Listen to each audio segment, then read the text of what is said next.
Why are evil, profit-mongering landlords getting out of the game?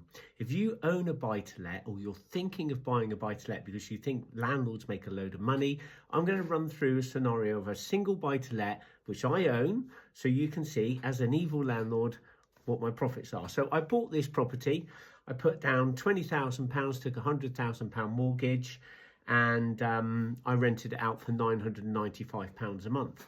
So my annual rent is 11,940 quid. You're like, bloody hell, you're making good money on that 20 grand you deployed. But let me talk you through the maths. So I've got an interest only mortgage, and that costs me £5,280 a year, £440 a month roughly. I have to pay a 7% agent management fee to oversee the block. That cost me another 835 quid.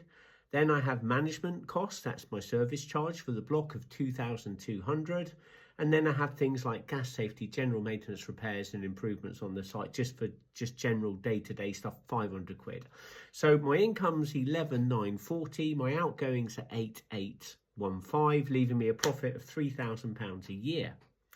Now that is an interest-only mortgage. I'm not repaying the debt. I'm just repaying the interest for 5 years. The end of 5 years, I've got to remortgage, right? And that doesn't include my cost of buying it in, paying for the solicitor's fees and all the searches and all of that. Well, I've just disappeared that into nothing, right?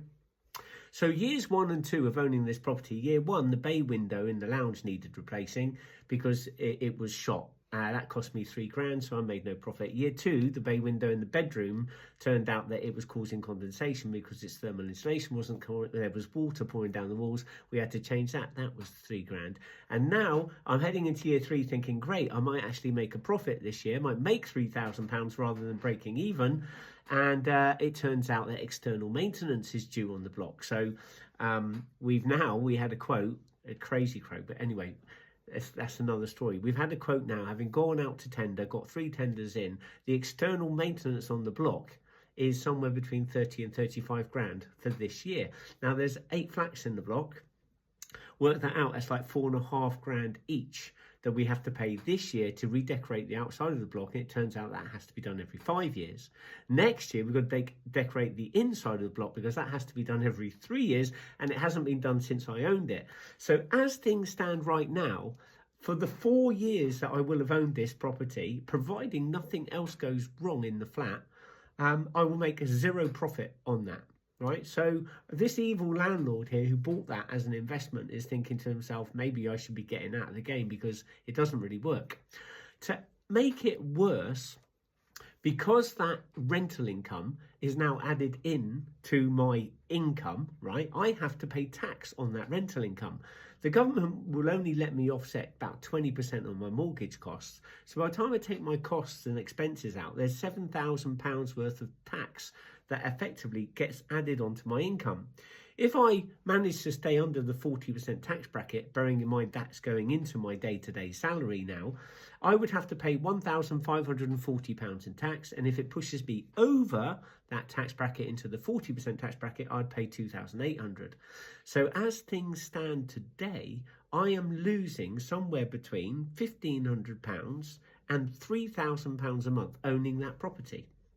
Now, you might say to me, yeah, but Steve, you getting the capital uplift on that, so you stop being moany, you're getting the capital gain. Well, firstly, there hasn't been any capital gain over that period because the housing market is flat and static. Secondly, I said, what happened if I'd invested £100,000 in the FTSE 100 index for 10 years? How much would it be worth? And AI came back and said, well, if you reinvested your dividends year on year, it'd be worth 160,000.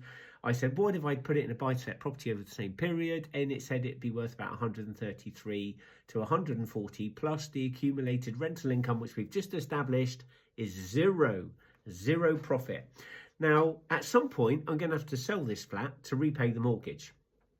Or I'm going to have to double my monthly payments to my mortgage company in order to start paying back what I owe them. So basically what I've concluded is I've tied up some money. I have a debt against my name that is causing me to get more tax every year. When something goes wrong on the property and the tenant rings and says the front door's sticking, the tap is dripping, I've got a problem with something in the flat, who's the person who runs to fix it and repair it? What happens if the washing machine breaks, for example, or the fridge stops working, or the boiler needs to be serviced because it is stopped working. Whose cost is that? That's mine. The tenant doesn't have to pay that. I send out a specialist, I buy the stuff, I put it in, they get to enjoy the benefits. So before you go thinking evil landlords making thousands and thousands of pounds, I would say this. Firstly, that hopefully shows you that it isn't the case, okay? Maybe if you bought something 20 years ago and it's a fraction of the price it's worth today, and you've paid off some of the mortgage, maybe, yeah, that's great. But as things stand today, there isn't a profit in this sort of property. Secondly, I want you to think about all the work that goes into that and all the risk that goes into that. Thirdly, I was told, don't put your money in a pension, put it in a property, because property is the alternative investment that all the financial advisors were telling you to do for years. And so that's what I did. I didn't put it into a pension fund. I didn't put it in the FTSE. I put what money I had into a property, believing that was where my future retirement might come from. And then lastly, obviously, capital growth. Hopefully, the market will recover. We will see some growth at 5% a year over the next 4 or 5 years, and I will be able to establish the fact that there is some capital growth at the end of it. So it was worth an investment, because although I've deployed it and it's broken even, I've actually got some capital at the end. The downside to that is when I sell that flat, the taxman will say, hang on, Steve, you've got a capital gain to pay on that, and you now owe us whatever the capital gains rate is at the time. So the reality is, make your mind up for yourself, but would you invest in that property, take on the challenges of renting it out, the risks of not getting paid for your rent if the tenant fails to pay, any damages that happens to the flat, securing the deposit, overseeing day-to-day management, getting involved in making sure the external maintenance declaration costs, you know what, they quoted us $8,000 each. And it was only because we kicked off and pushed hard and pulled it back that we managed to get it down to like $4,000 each. So if it had been $8,000 each, I would have lost 5,000 on that investment plus my tax. It'd be a £7,000 loss. Let me know what you guys think in the chat. Is that something that an evil profit-mongering commercial landlord would do? And who do you think is the real beneficiary based on those exact factual figures in the end? Is it the tenant? Or is it the landlord? And if a tenant had to buy that property themselves, would they be better off or worse off than they are renting through a private landlord? Let me know in the chat, and I'll talk to you soon. Take care.